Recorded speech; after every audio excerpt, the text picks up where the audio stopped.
Assalamualaikum warahmatullahi wabarakatuh. Halo semua, selamat datang di YouTube channel Siti Rizkia Official. Nah, video kali ini kita akan membahas mengenai persamaan dasar akuntansi. Persamaan dasar akuntansi.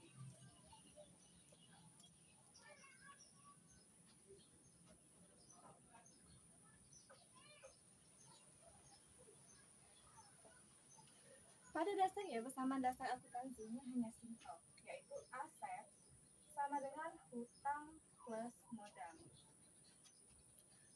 Aset di sini maksudnya adalah kekayaan yang dimiliki perusahaan.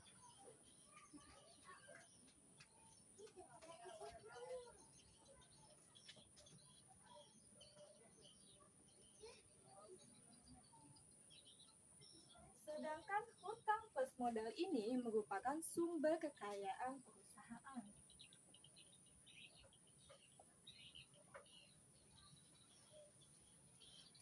Aset ini letaknya itu ada di sisi debit, atau yang biasa kita sering disebut di sisi kiri. Dan hutang plus modal ini biasanya letaknya itu ada di sisi kredit atau di sisi kanan. Nah, debit dan kredit ini ada apabila perusahaan menggunakan sistem pencatatan double entry.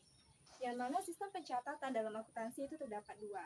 Yang pertama itu ada sistem single entry dan yang kedua itu ada sistem double entry. Sistem single entry adalah sistem yang hanya satu, yang mana sistem single entry ini tidak digunakan lagi.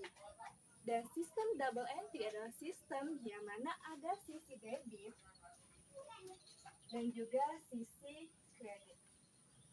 Nah, yang mana antara sisi debit dan sisi kredit ini saldo akhirnya harus sama atau balance.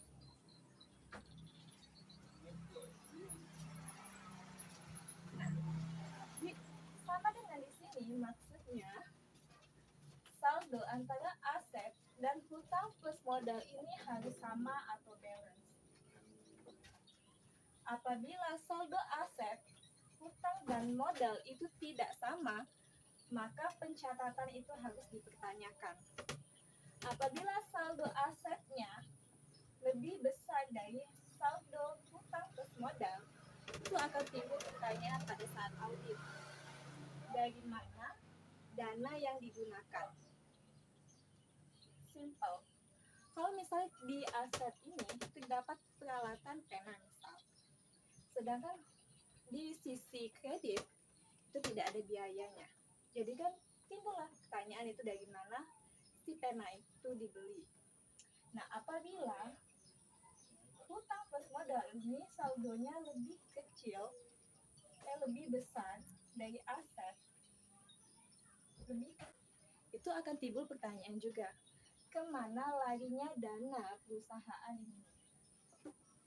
Karena itu harus penting bahwa saldo debit dan kredit ini harus sama.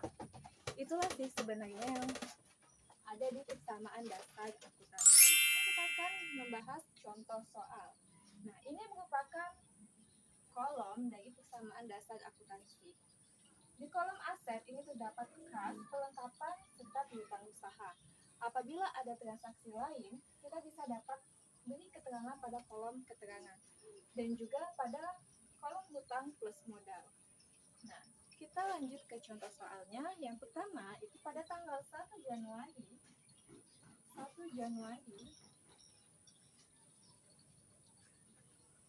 Siska menyetorkan sejumlah uang senilai 10 juta untuk membuka salon. Jadi di sini transaksi yang terjadi adalah penambahan modal uang yang disetorkan oleh Siska tadi ke perusahaan. Jadi modal di sini bertambah senilai 10 juta. Apa akibatnya apabila Siska menyetorkan modal ke perusahaan? Artinya otomatis kas perusahaan itu akan bertambah senilai 10 juta.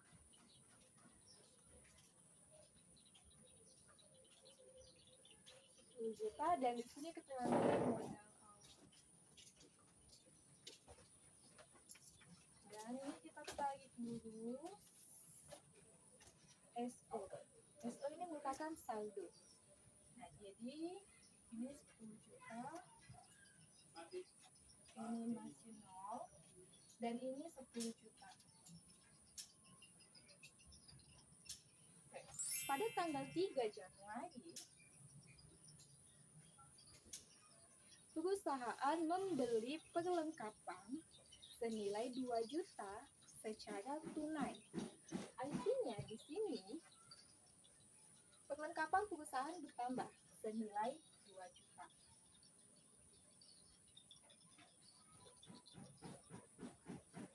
Perlengkapannya dibeli secara tunai. Artinya kas perusahaan itu berkurang senilai 2 juta.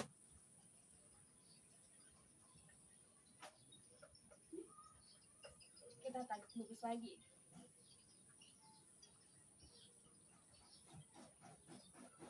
Kita kurangkan 10 dikurang 2 juta, itu nilainya 8 juta.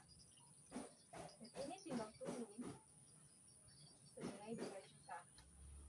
Modal ini tetap senilai 10 juta. Di sini antara sisi debit dan juga sisi kredit ini sama. 8 ditambah 2, 10. Dan ini 10 juga.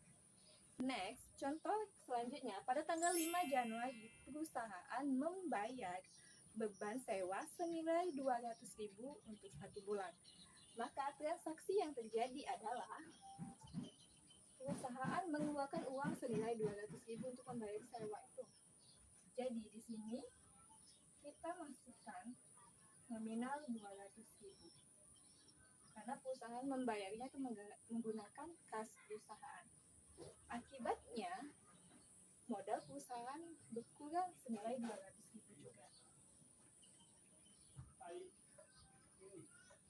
Di sini di kolom keterangan kita beri keterangan itu beban sewa.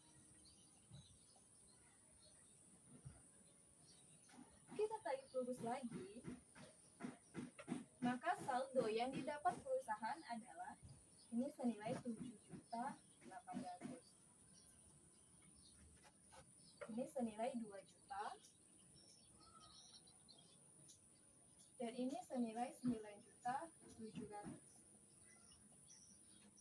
Next, pada tanggal 8 Januari, perusahaan menerima pendapatan jasa senilai 500.000 dari pelanggan. Maka di sini transaksi ini mengakibatkan bertambahnya kas senilai 500.000. Dan juga pada kolom modal itu juga bertambah. Karena dia mendapatkan pendapatan tadi, mendapatkan kas. Jadi bertambah 500.000. Di kolom keterangan kita bikin ini pendapatan jasa. Maka saldonya kita hitung lagi dari akhir. 7.800.000 ditambah 5 juta itu hasilnya 8.300.000. Dan ini 2 juta tetap turun. Nah, pada saldo modal ini maka senilai 10.300.000.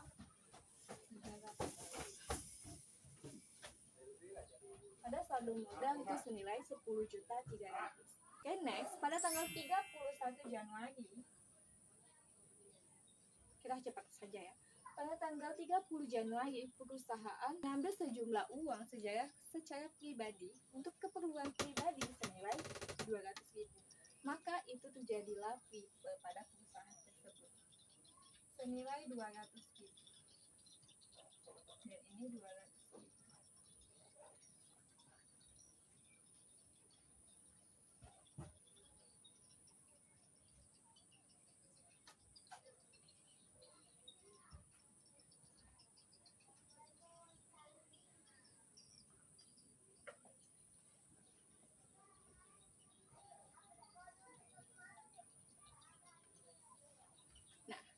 Maka seperti ini. Jadi, saldo debit dan kredit pada akhir pencatatan ini tetap sama. Ini merupakan saldo aset senilai 10.100.000. Dan ini merupakan saldo hutang plus modal senilai 10.100.000. Maka pencatatan ini balance. Oke guys, sekian video dari saya. Apabila ada kurangnya, saya mohon maaf. Pada Allah saya mohon ampun. Jangan lupa juga untuk like videonya, komen di kolom bawah, dan juga share ke teman-teman kalian. Terima kasih so much. See you in the next video. Bye.